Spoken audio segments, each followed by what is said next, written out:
ice cream. Eh, di ba tinatanong ko yung anong ginawa mo sa school? Eh, bakit ice cream? Ano to ginawa mo, sabi ni Lola Rosso? May star ka. Pakita mo yung star mo. Nakita ka ng ice cream. Wow, may star si Trish. Tingin nga. Anong ginawa niyo sa school? Oh, may Sa loob ng star. classroom? Ha? Bakit ka binigyan ng star? Hindi nga, bakit ka nga binigyan ni teacher? Anong ginawa mo?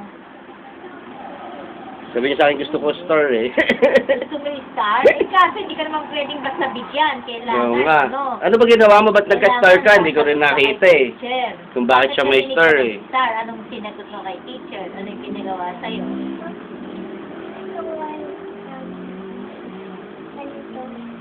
Pinakita mo sa hindi. Tapos, binigyan ng kabilang bata. Ay, alam ko na. Siguro may pinakitang picture na ice cream. Alam niya siguro yung sagot. Ah, yun. Sagot mo, ice cream. May nakita kang ice cream. Ang sagot mo, ice cream. Kaya nabigyan ka ng star. Ay, yun pala yun. Kasi akala ko naman nakita magtitinda ng ice cream. May nakita Hindi kasi daw sabi na sa ice kanila, narinig ko kanina, kasi may yung anak nung Indian, panay ang bukas ng pinto lumalabas. Gumagaya sila. Oh. Sabi, pasok kayo sa loob. Sige, walang ice cream pagka hindi sumunod.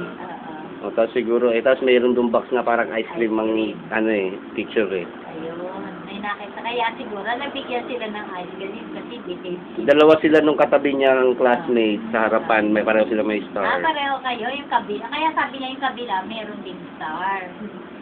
Dalawa kayo nabigyan ng star. Eh si Casey may star. Absent si Tita Casey. Absent ka naman. Kasi pumasok kaninang umaga sa prep. Kaya absent sa nursery.